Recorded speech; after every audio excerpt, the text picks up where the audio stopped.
Final Fantasy VII is a game that, if you haven't played yourself, you likely know someone who has. If not, you're at least probably somewhat familiar with its characters and music. Even if you're the most casual fan of games or anime, you've likely played Super Smash Bros. For the Nintendo Switch, or maybe you were exposed to Advent Children when it blew up in the mid-2000s anime scene. Since its initial release, this game and its characters have proliferated and entered the gaming zeitgeist forever, thanks to the slew of spin-offs, anime adaptations, CG movies, and most recently, a full-blown remake. Or well, part of one. Maybe? It's complicated. And with all the newly announced Final Fantasy VII projects, and the promise of many more leading pretty far into the future, it's clear that Final Fantasy VII is becoming its own brand in the eyes of Square Enix now more than ever, something the original developers and creators could have only dreamed of while deep in the trenches on the original's development.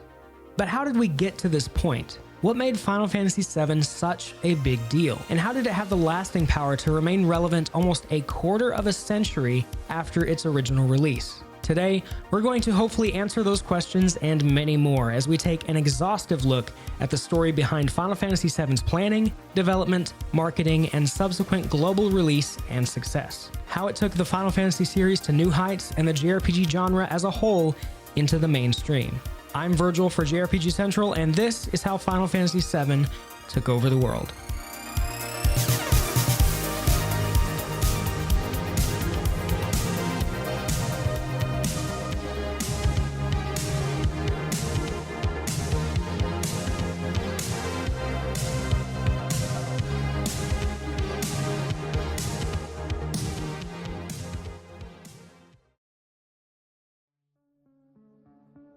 The year is 1994. Quentin Tarantino's crime drama Pulp Fiction hits theaters. Earth's biggest bookstore, Amazon.com, is founded. Boyz II Men are at the top of the Billboard 100. Yeah, 1994 was awesome.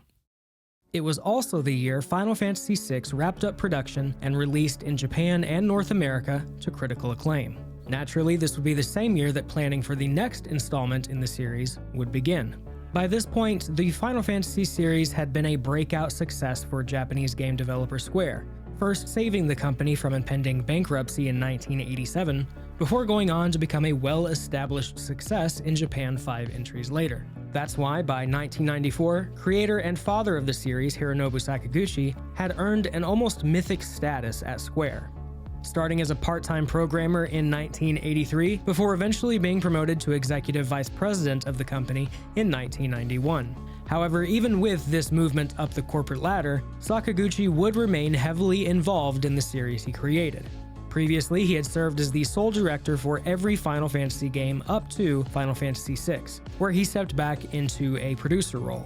Sakaguchi would do the same for the next entry in the series, loosening his grip on the project and allowing other members at Square to hold more prominent roles in development. These included Final Fantasy VI co-director Yoshinori Kitase, who would now step up as Final Fantasy VII's sole director.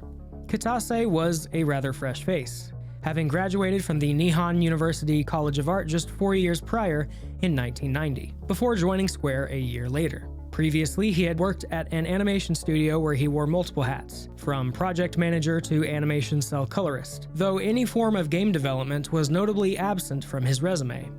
After catching the eye of Sakaguchi with some of his design work on his very first video game, Final Fantasy Adventure, or Seiken Densetsu in Japan, he was assigned to Final Fantasy V as the game's field map designer, and later to Final Fantasy VI as co-director. While Kitase would helm the upcoming Final Fantasy's director seat, he would still work with Sakaguchi in developing the story and other gameplay elements. Initially, Sakaguchi intended the story to take place in a modern New York City in the year 1999. However, the idea was quickly scrapped early on in the planning stage, though this concept would re-emerge years later in another Squaresoft game. It was at this point in time, however, just like Final Fantasy VI before it, that the next Final Fantasy was planned to be another 2D project for Nintendo's 16-bit juggernaut, the Super Nintendo. But due to understaffing and the ever-changing landscape of the gaming industry, the trajectory of this project's development was about to take a completely different turn.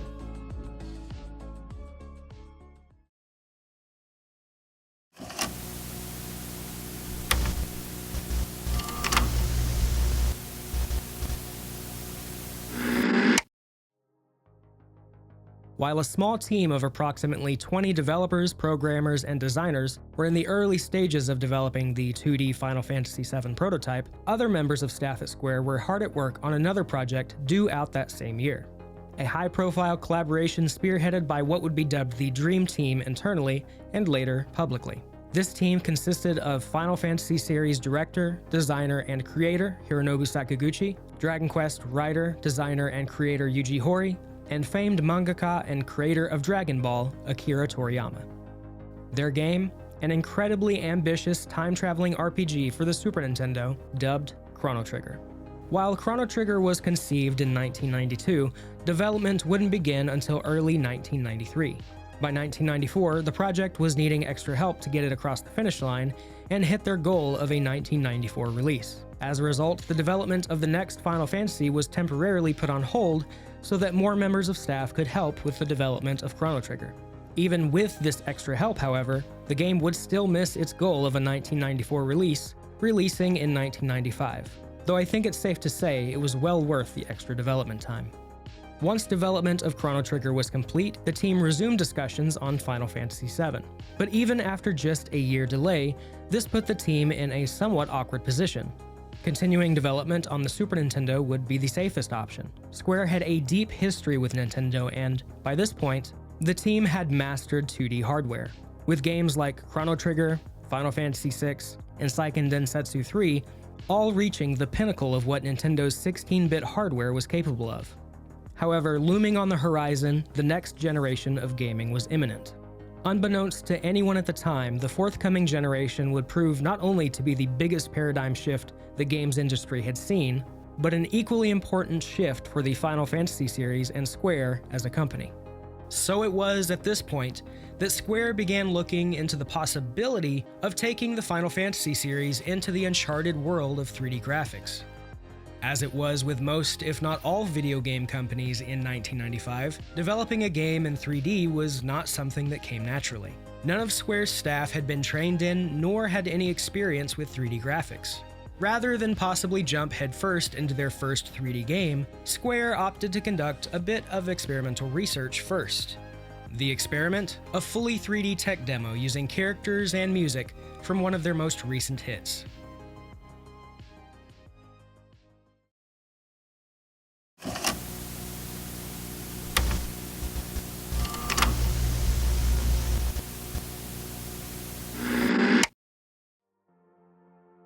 To make this experiment a reality, Square would need to look externally for help. This is how Sakaguchi met Kazuyuki Hashimoto, a software engineer who had experience in early 3D graphics working at the now-defunct computer manufacturer Symbolics Incorporated. Fun fact, the symbolics.com domain was originally registered on March 15, 1985, making it the first .com domain ever in the world.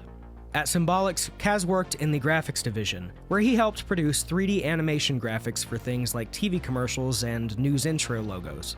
If you were around in the 90s, you'll probably recognize some of this stuff. It may look outdated and goofy now, but in 1995, this was on the cutting edge of 3D graphics technology. And using this kind of technology to make an interactive media, a video game, was something no one had ever done before. However, Square wouldn't be the only gaming company to knock on Mr. Hashimoto's door. As the entire industry began to prepare for the eventual shift to 3D, he would receive offers from other game companies trying to recruit him to their team. However, he wasn't interested and never seriously considered any of the offers. That is, until he met Hironobu Sakaguchi. Whether it was charm or that devilishly handsome mustache, he was, for one reason or another, different than the rest. Hashimoto recalls the first time they met. Sakaguchi-san was different. He's talented. He has something. I don't know what he has, but he has something. He has the talent or ability to see what will happen in the future. Kazuyuki Hashimoto. And so, Kaz left Symbolics in 1995 to come work with Square on the technical experiment that was now officially titled Final Fantasy VI: The Interactive CG Game. The point of this demo was twofold: to train staff in 3D development, as it was completely different from 2D development, and to figure out the creative limits to this new, unstudied hardware. Kaz wouldn't be the only engineer on staff, though. He would help Sakaguchi connect with other engineers to build a small team to get this project into motion. For them, it was their first time working on a video game, and for the staff at Square, it was their first time working with 3D graphics, each group making up for the other's weaknesses. To build this demo, Square purchased 4 incredibly high-end machines from 3D hardware powerhouse Silicon Graphics, otherwise known as SGI. These machines were massive, weighing hundreds of pounds. The specific configurations ordered cost roughly $70,000 a piece in 1995. Adjusted for inflation, that's roughly $144,000 for one computer the size of a large mini-fridge, and about 5 times as heavy. Luckily, by this point, Square was flush with cash thanks to the success of the Final Fantasy series, and regardless of which direction the next Final Fantasy would take, these machines were seen as an investment in the company's future developments. Once the demo was complete, the team decided to show it at one of the biggest computer graphics conventions in North America, SIGGRAPH in Los Angeles, California. However, there was one quite literal not-so-small-sized problem. The team couldn't feasibly bring over a machine from Japan to run the demo on, as the SGI Onyx the demo was built on was around 300 pounds and the size of an outside air conditioning unit. The team had worked for months on this demo, and the moment they had worked so hard on was about to slip through their fingers. Luckily for them, Kaz had connections at SGI in America and was able to arrange a loan just in time for the show. Now, it's important to keep in mind, however, that this wasn't E3. This wasn't a gaming trade show. This was a convention for 3D graphics technology. And so, the reception to the demo was somewhat lukewarm. For the most part, people just didn't understand it. Most were looking for realistic graphics to be used in movies and television, not whatever some weird Japanese company had cooked up on a couple of SGI Onyxes. The team recalls the response. People at the show didn't understand what they were looking at. A lot of them were interested in high-tech engineering or military-related things for business purposes, and we demonstrated this game just for fun. People said, "Oh, interesting." That's it. Kazuyuki Hashimoto. At the time, when you were talking about computer graphics, people wanted to see something very realistic, something that you could throw into a live-action movie and they couldn't tell the difference. But we used CG to represent anime characters. Because of that, I think a lot of people at the show weren't very interested in it, but that's what we wanted to do. Hironobu Sakaguchi. That being said, the people who actually gave it a shot seemed to really enjoy it, often asking to play it a second or third time to try and figure out the right combination of commands to beat the game. You see, rather than making a selection from a list of commands, the demo featured an odd gesture-based input method for selecting commands. Using a mouse, you'd input a Z shape, an O circle shape, and a star shape, each for different commands in the game. Looking at it in retrospect, the demo is pretty bizarre. You play as Shadow, Locke, and a blonde Terra, who more resembles her Amano artwork than her in-game sprite. The three are battling a golem-looking monster that looks more akin to something from Dragon Quest than Final Fantasy. Meanwhile, the music selection changes between various boss themes from Final Fantasy VI, starting with the end phase of Dancing Mad before going into the regular boss theme, which I just find kind of weird. I also find it incredibly fascinating that the tech demo was built and rendered in 16:9 widescreen, as opposed to, say, 4:3, like most media in the 90s. Try as I might, I couldn't find any information about this one specific detail. My guess is that it was a conscious design decision to make the game more cinematic. I also did manage to find this one image of a Square developer with a 16:9 CRT on his desk, which I find interesting. Overall then, the demo proved to be a success. Even Silicon Graphics themselves took an interest in the demo, with engineering director Michael Jones asking to have a copy to demonstrate at the company's headquarters in Mountain View, California. So it was then that the success of this demo, coupled with the excitement for the technology shared between the team, is what ultimately led to move forward with the next Final Fantasy being the first one in 3D, leaving that original 2D prototype to fade into obscurity. To this day, this single screenshot is the only publicly available physical evidence that such a version of the game ever existed. And while it's obvious now that it was abandoned in the early stages of development, it's fascinating to think what could have been if Final Fantasy VII had been developed and released for the Super Nintendo. Not long after the convention was held, Western gaming enthusiast magazines began to share screenshots from the SIGGRAPH demo, incorrectly reporting it as the next Final Fantasy in development for Nintendo's upcoming home console, the Ultra 64. Given the demo's aesthetic, along with Square's long history with Nintendo, it was admittedly a somewhat safe assumption to assume this was a Final Fantasy game in development for Nintendo's first 3D console. But ironically, this misreporting would make what came next all the more shocking.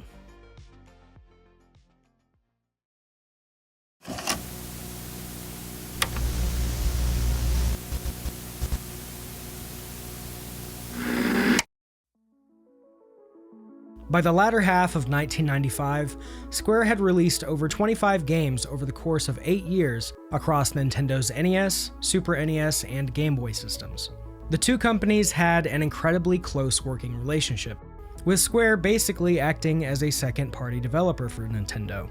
With the team fully on track to produce Final Fantasy VII as a 3D title, Square began to put together a plan for what Final Fantasy VII would look like on the Nintendo 64. This included a plan to utilize the upcoming 64DD, a magnetic disc-based peripheral for the Ultra 64. Given their close relationship with Nintendo, and Silicon Graphics even officially partnering with Nintendo for its upcoming hardware, developing Final Fantasy VII for Nintendo's upcoming system seemed like a no-brainer.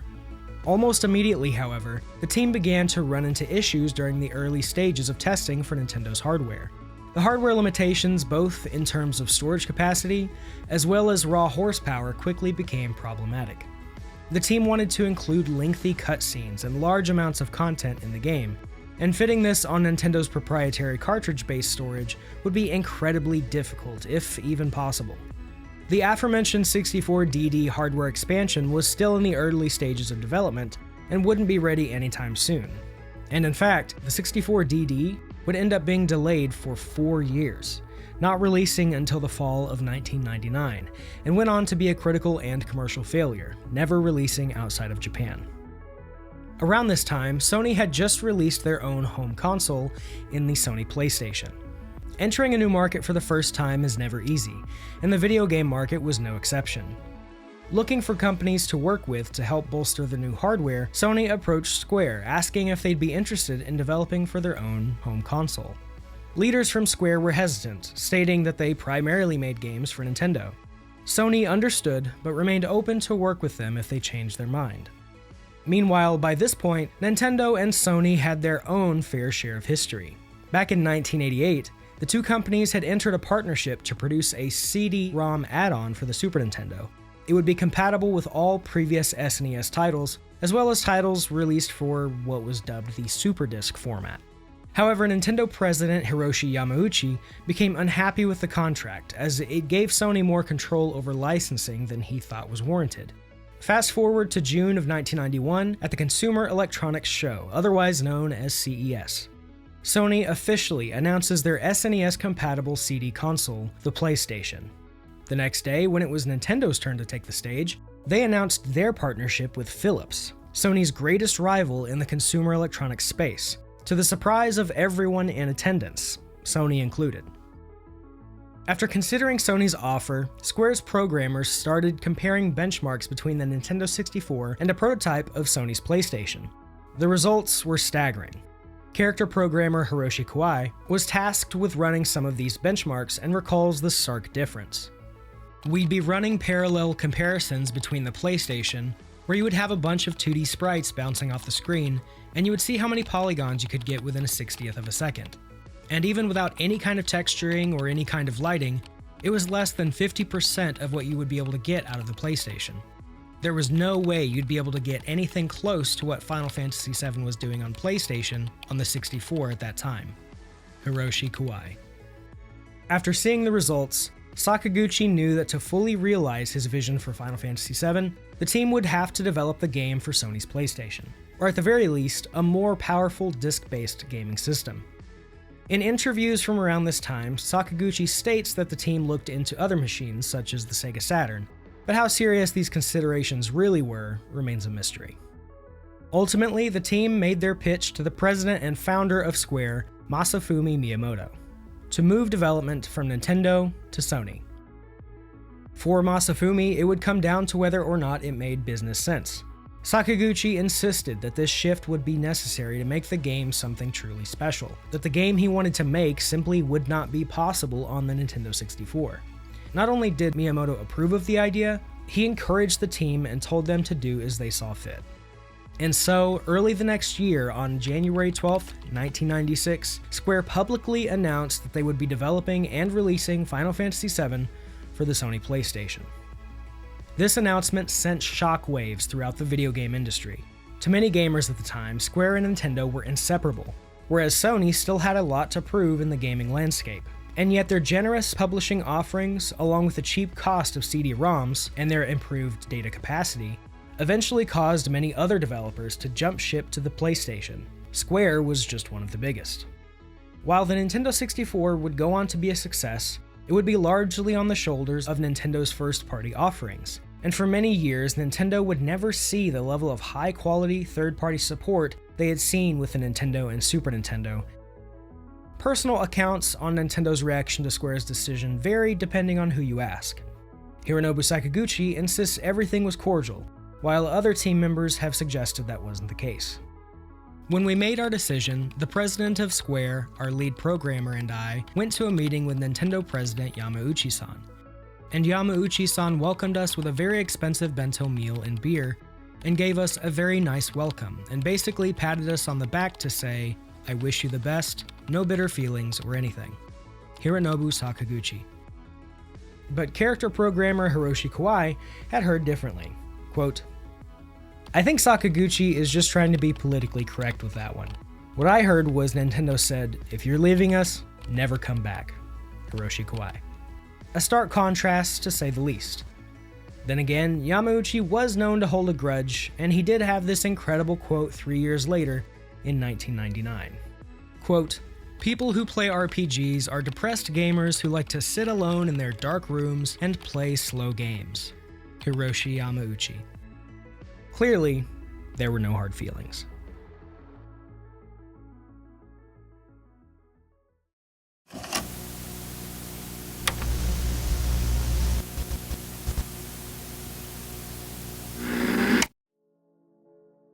After deciding to part ways with Nintendo, Square moved quickly to bring Final Fantasy VII to life on Sony's PlayStation. Their target for release? The fall of that very year.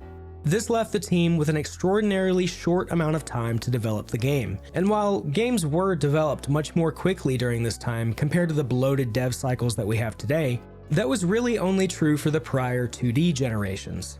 This was all new technology and a new generation of hardware.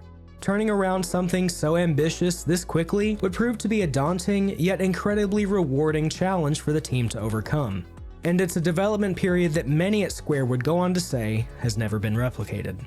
To help expedite this development process, Square ramped up both their own technology and staff, investing serious capital in the process. While exact numbers vary, Final Fantasy VII's development team ballooned from roughly 30 people, a fairly standard number for a game at the time, to around 150 developers, artists, programmers, and the like, including Hollywood CG visual effects artists who had worked on blockbuster films like Star Wars, Terminator 2, and Jurassic Park. At the time, this was the largest video game development team in history.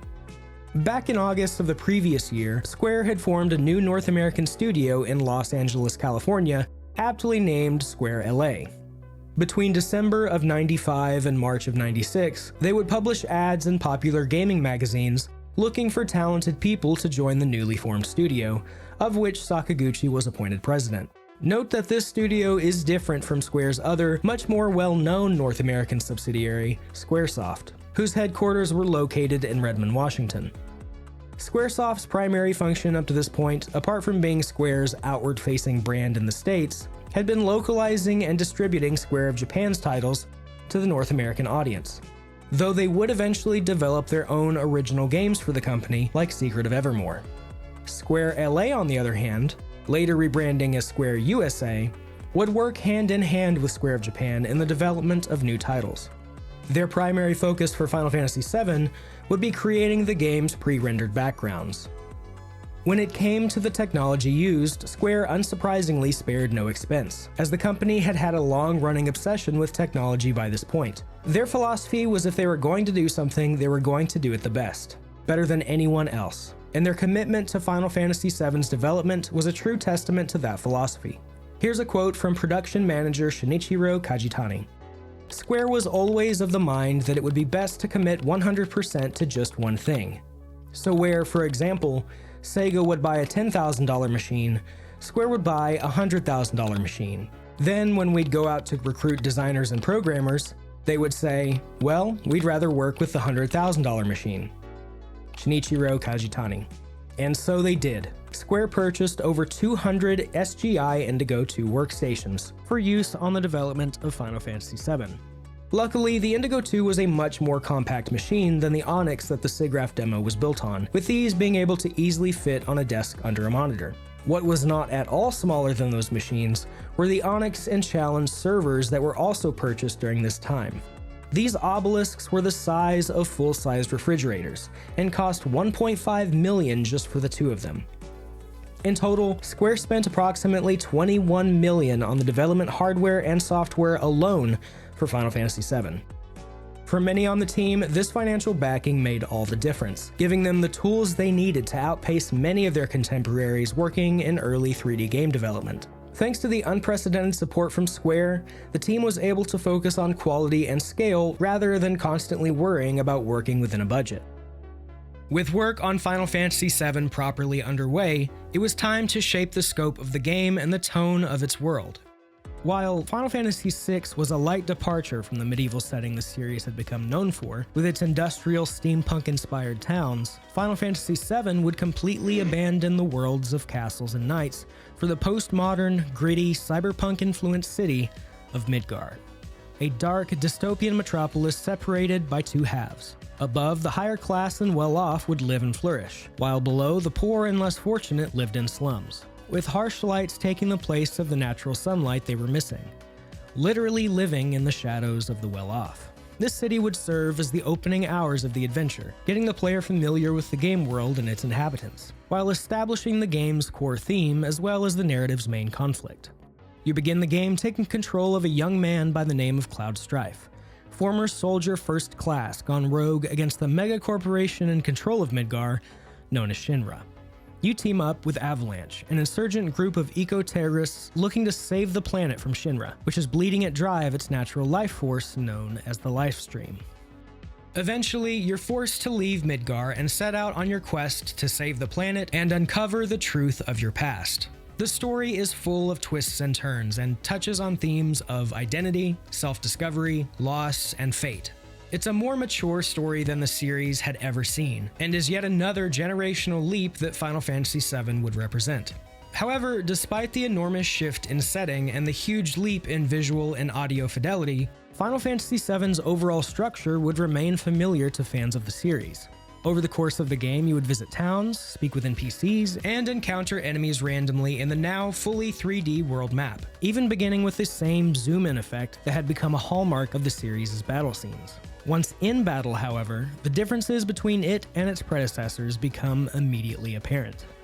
One of the first decisions made for Final Fantasy VII, maybe even the main pitch for moving the series to 3D entirely, was the idea of a shifting cinematic camera during battle, one with multiple angles that were dependent on what was happening on screen. This was a large focus of the SIGGRAPH demo, and the aspect of the demo that seemed to excite the team the most. In Final Fantasy's past, battles were static, with enemies on one side and your heroes on the other.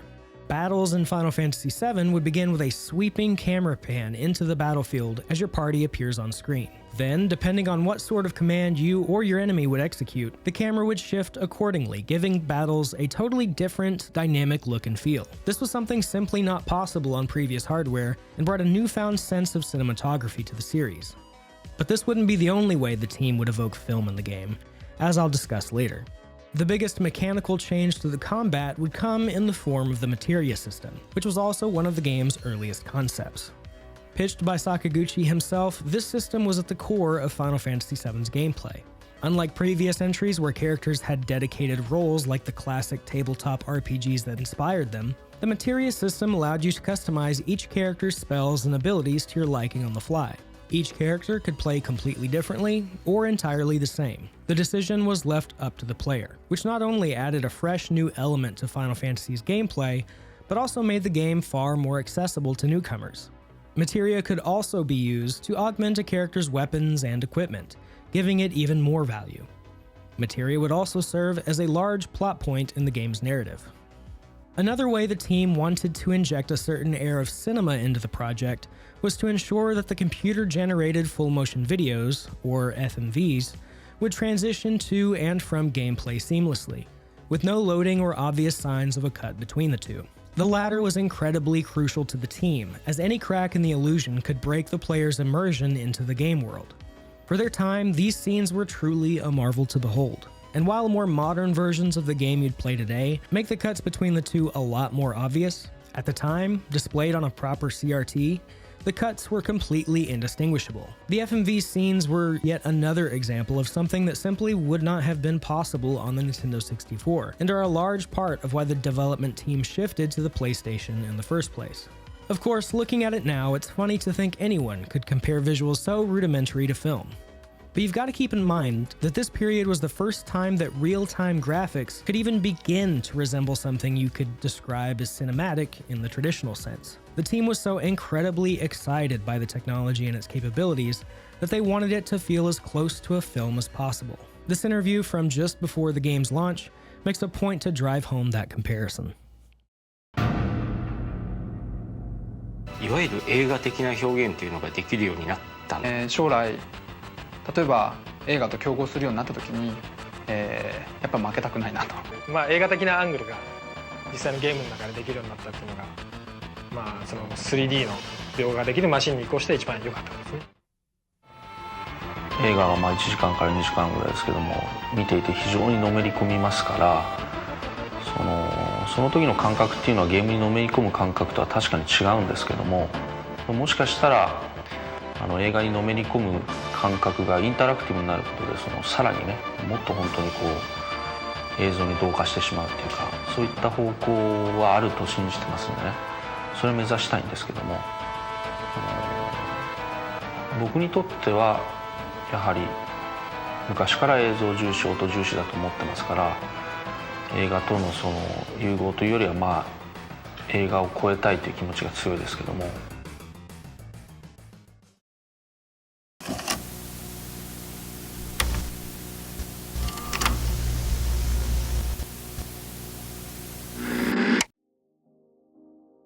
When it came to the game's art direction, while the title of art director would fall on Yusuke Noura, it would be fellow artist Tetsuya Nomura who would leave a lasting impression on the game, thanks to his distinct anime-style illustrations. In Final Fantasy games prior, character and concept design had traditionally fallen on Yoshitaka Amano, a famed fashion artist who had done work for the series since its inception. However, due to prior commitments to overseas art workshops and exhibits, his involvement with Final Fantasy VII was limited in comparison, only working on some promotional art closer to release, as well as the game's iconic logo. According to Sakaguchi, during the pre-production of each new Final Fantasy title, the entire team would submit ideas for the game regardless of their position on the team. While everyone handed in text documents typed up on PC, Nomura would always submit handwritten notes with illustrations attached. This impressed Sakaguchi to the point where he began to look forward to his illustrations. This is what eventually led him to hand-pick Nomura as the main character designer for the game.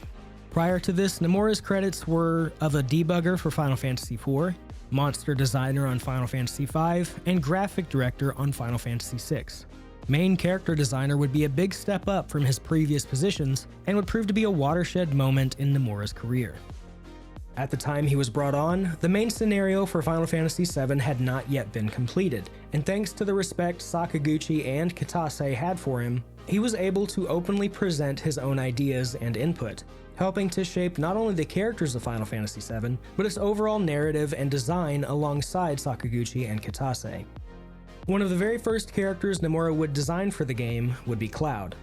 Early on, he was envisioned to have black, slicked back hair to 1. Cut down on his overall polygon count, and 2. Contrast with the antagonist Sephiroth's long silver hair. However, to help Cloud stick out more as the main character, Nomura decided to go with the iconic spiky blonde look we know today, though that design did undergo some changes of its own throughout development. As for Sephiroth, his goal was for him to be the complete antithesis to Cloud, and to also embody kakui, a Japanese term that translates to cool or stylish in English. My concept for Sephiroth from the beginning was that everything about him would be kakoi. His battle movements and all his in-game scenes too.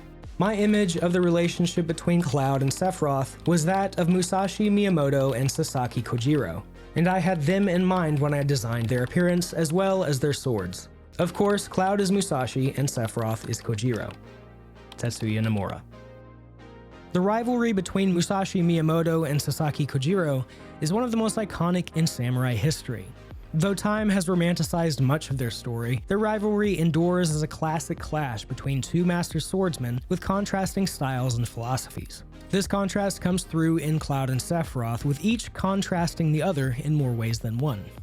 Nomura would also be the one to propose the limit break system, wherein each character has an ultimate ability that charges over time. These were developed as both a flashy battle mechanic as well as a way to evoke each character's unique personality during battle.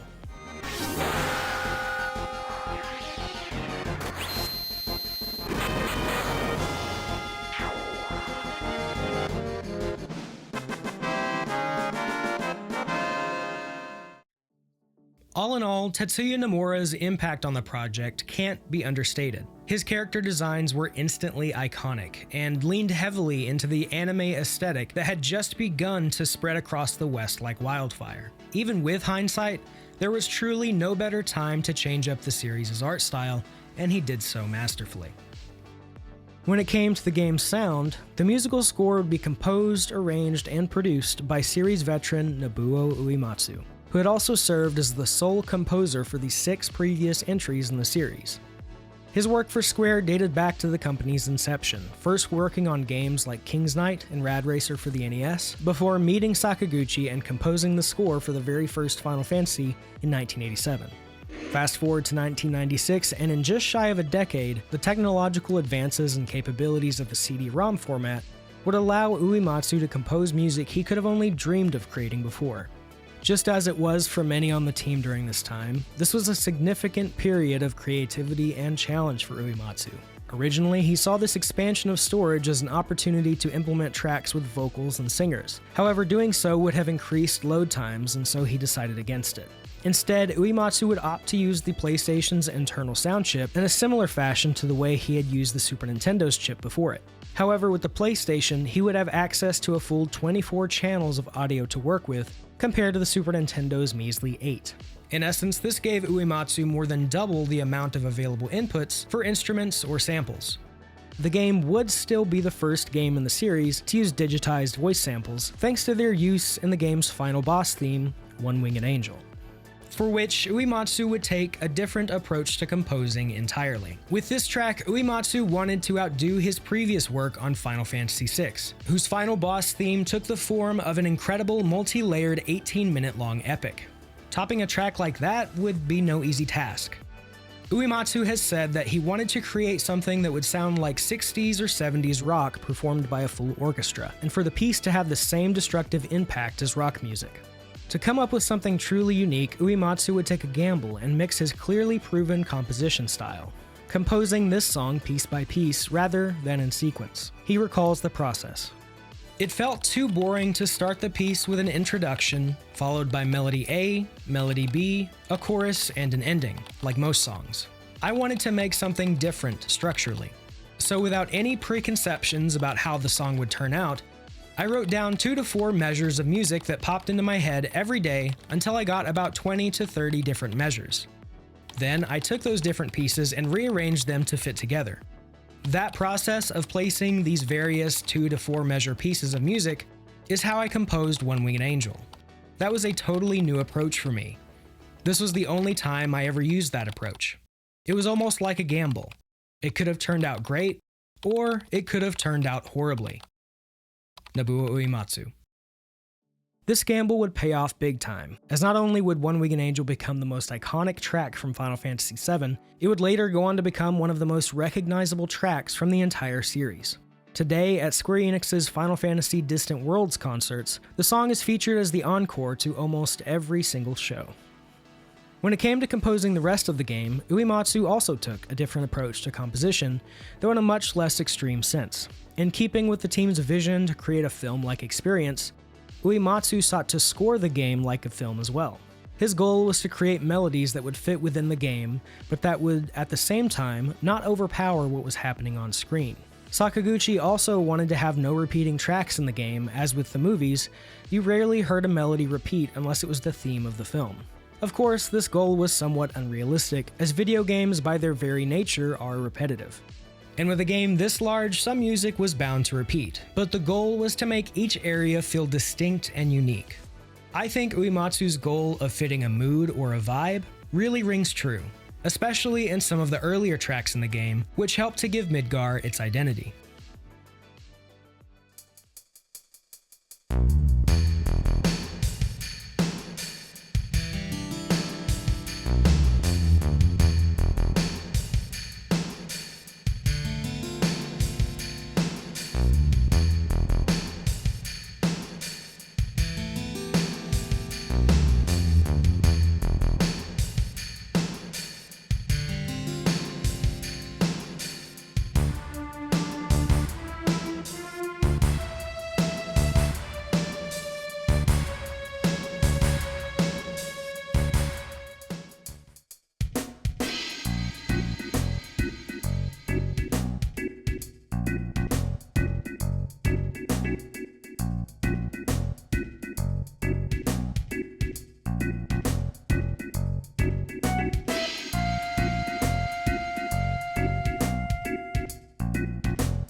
In total, Final Fantasy VII's actual development time would span just 1 year with a total development budget of approximately $45 million US. Adjusted for inflation, that's roughly $87 million.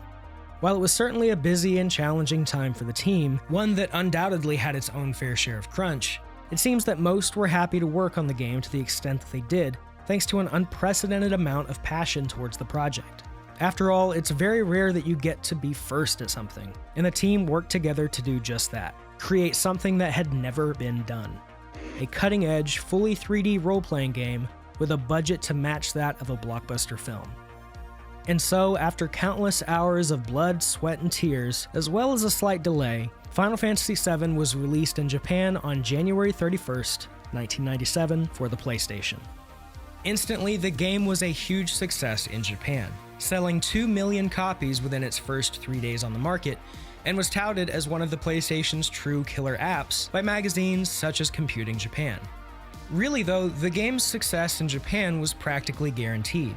Japan was the home of the series, and this was the biggest, baddest entry the series had ever seen.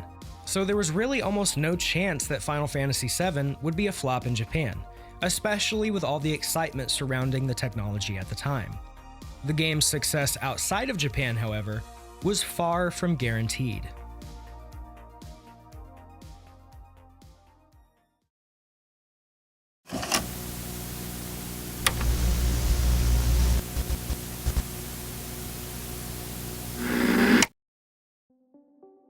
Outside of its homeland of Japan, Final Fantasy as a series had seen lukewarm success.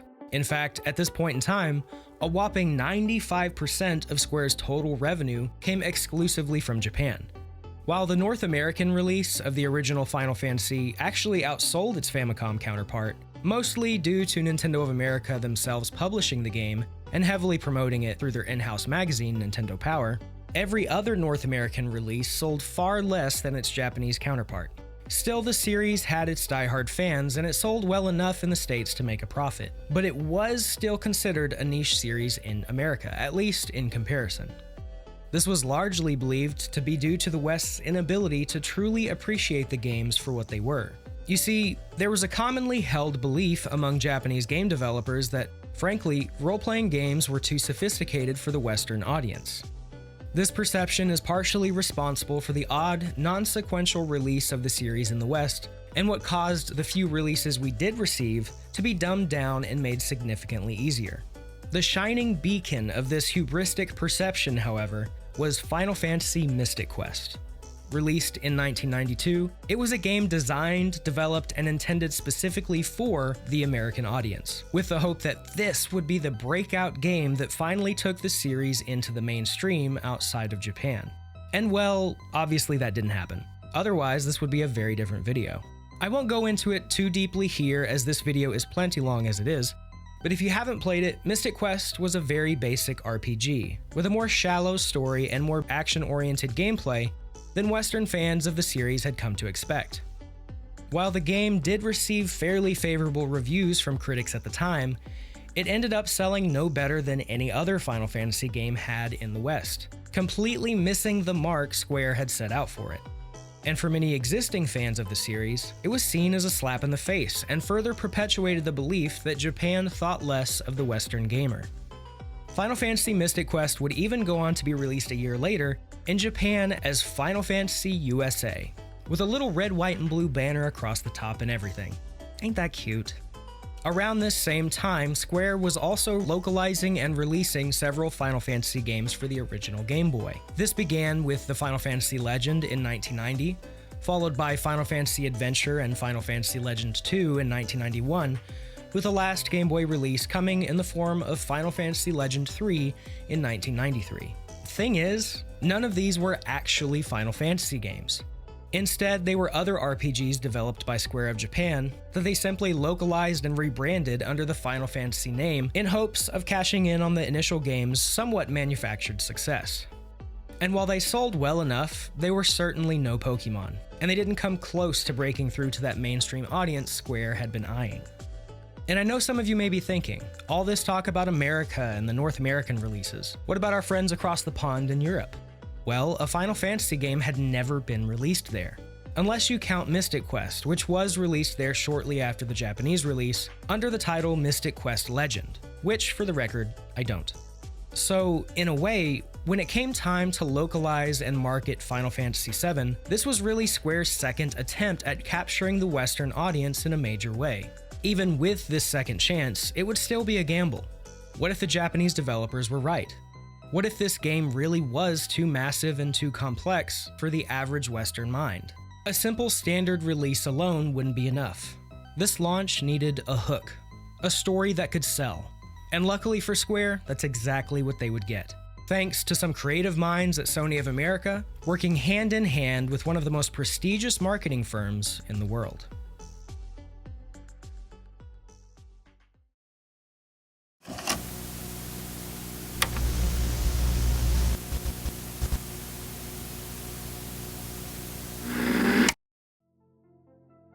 By 1997, the PlayStation was a resounding success. But in North America, Sony was still fighting an uphill battle against two seasoned giants. Sega had Sonic and Nintendo had Mario, two instantly recognizable icons tailor-made for marketing. Sony did have Crash Bandicoot, who debuted the year before, but he was still new. He hadn't earned the cultural weight that the others carried. Until they could build their own catalog of first-party franchises, Sony would rely heavily on third-party partnerships. One of their most fruitful partnerships would be with Square. Towards the tail end of Final Fantasy VII's development, Sony pushed for full Western publishing rights to the game, even offering Square an incredibly lucrative deal that would net them nearly the same amount of profit as if they had published the game themselves. A publishing deal like this was practically unheard of at the time, especially during Nintendo's iron grip on the industry, and just goes to show how serious Sony was about their new gaming venture. Sony would also co-promote and market the game alongside Square, coordinating a massive marketing campaign in the West. Sony themselves allocated a massive $40 million towards marketing for the game, split between Japan, Europe, and North America, with $20 million going towards the American campaign alone. With funding secured, it was finally time to start marketing the game leading up to its Western release. The pressure was officially on, and the stakes couldn't have been higher. They only had one shot at this, one chance to do it and to do it right. You see, video game marketing in the 90s was a little different than it is today. There was no social media, no influencers, no skippable video ads on YouTube. I mean, there was no YouTube either, but that's beside the point. While video games were truly unlike any other form of entertainment, their marketing was just like any other form of entertainment marketing at that time. Your options were fairly limited. There was print, radio, and lastly, television. Most video games in the 80s and 90s were marketed like toys, with over-the-top, in-your-face commercials and print ads. This wasn't always the case, but most of the video game commercials you would see on TV were much more akin to a toy commercial than, say, a trailer for a film. It was here that Sony of America's senior marketing manager David Bamberger and his team struck gold, a bold idea that would define how the game was received in the West. He and his team would partner with marketing firm TBWA Chiat Day, which I will simply abbreviate as Chiat Day going forward for my own sanity.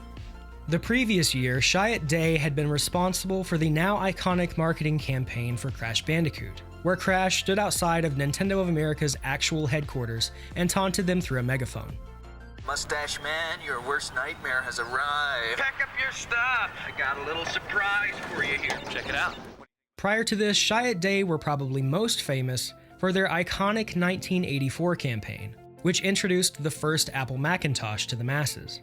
They would also go on to produce the Yo Quiero Taco Bell campaign, as well as the hugely successful Get a Mac campaign from the mid-aughts. Bamberger and his team, partnered with Chiat Day, would map out a 3-month campaign that would begin in August of 1997.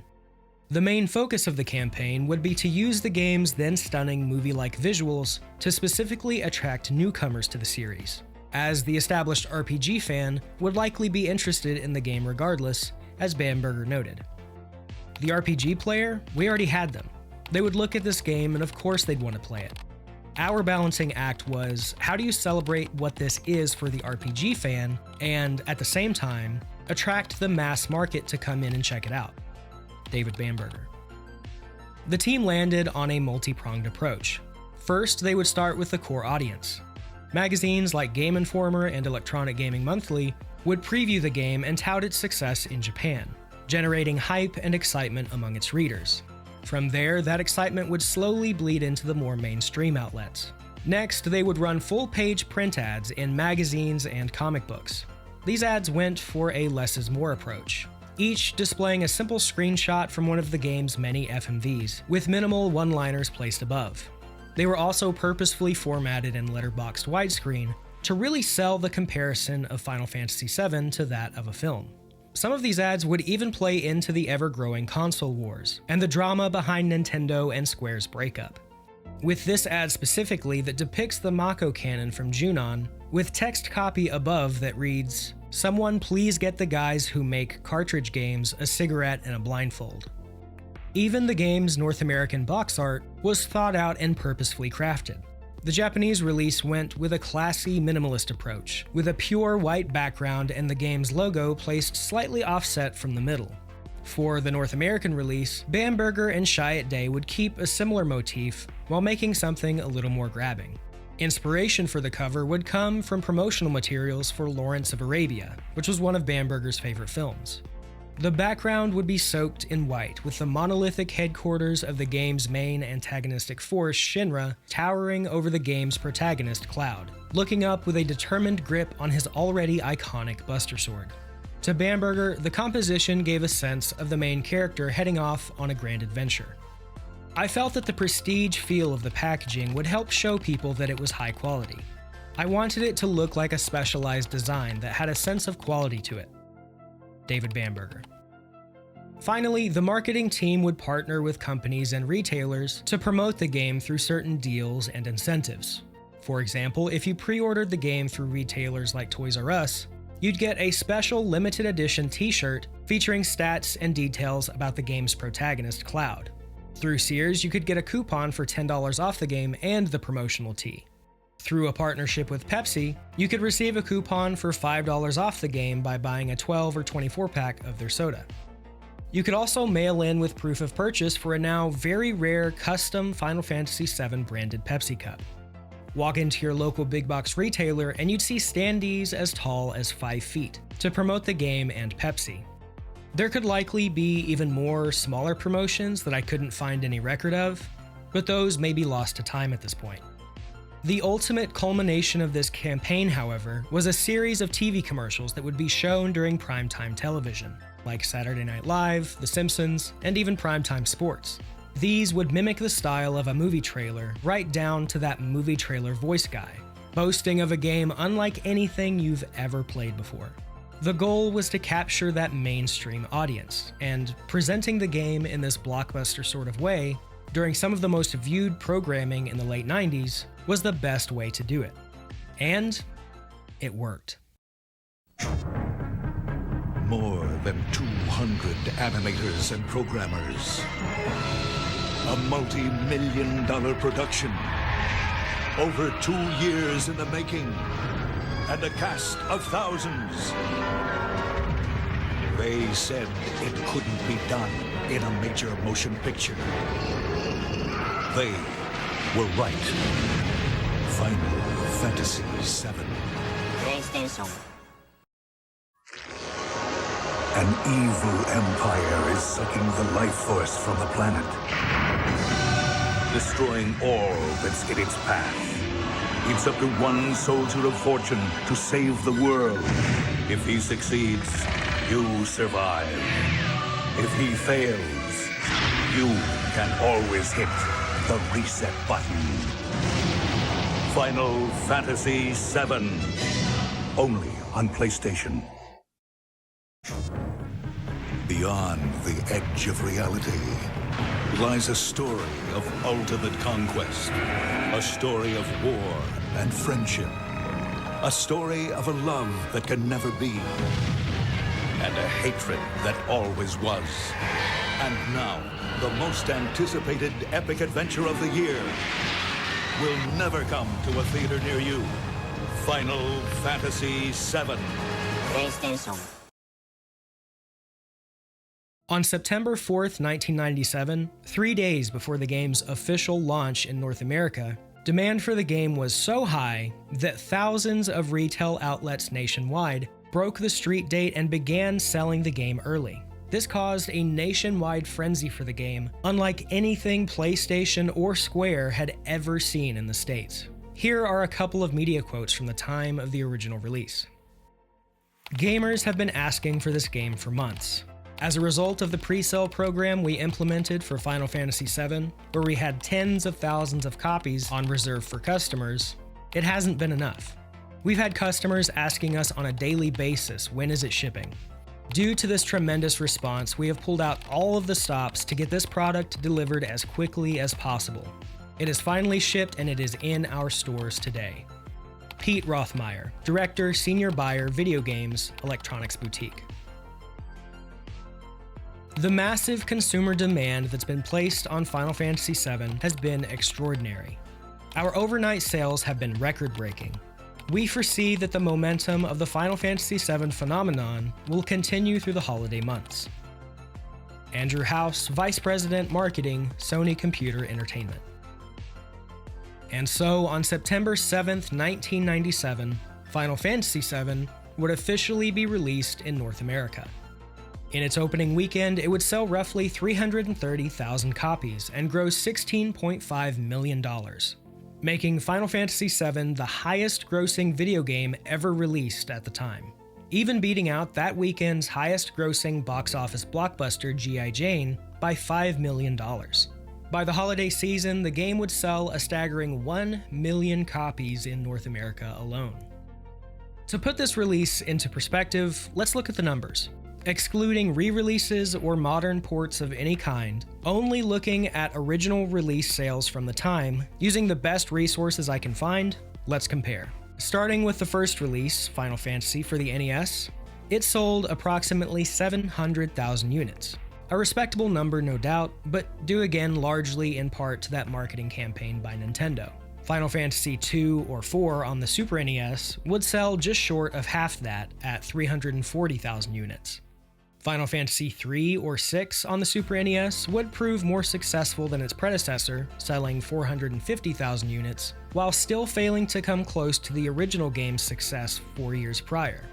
The next release, Final Fantasy VII, would go on to sell approximately 3 million copies in North America alone, more than every previous release combined.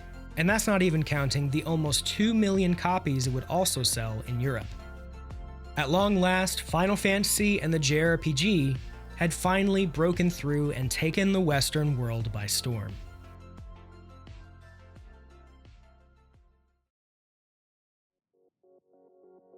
Final Fantasy VII could have failed. Technically, creatively, commercially, but instead it became the product of a perfect storm. Cutting-edge technology, a bold shift in platforms, a team willing to learn, and a company prepared to bet big. Square left behind the safety of cartridges and sprites for a leap into the unknown.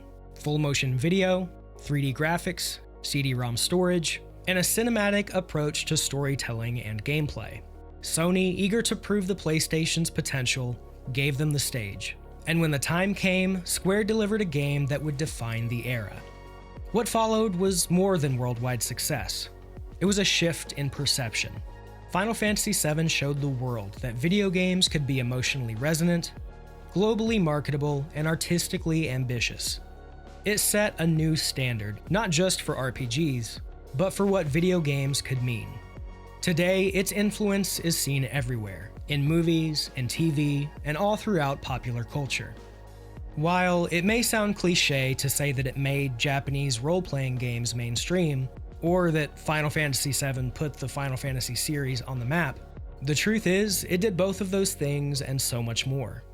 One could argue that Final Fantasy VII is one of the most important video games ever made, not just for what it did for Japanese RPGs, but for what it did for Sony as a force in the games industry, and for what is now Square Enix as a company.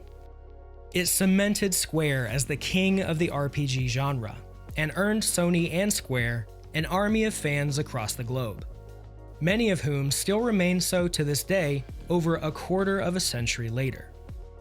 To put it simply, it was lightning in a bottle, a symphony of circumstance, a beautiful confluence of timing, money, passion, and hard work. And I gotta say, as someone who's been playing games for basically the entirety of their life, they, quite literally, don't make them like this anymore.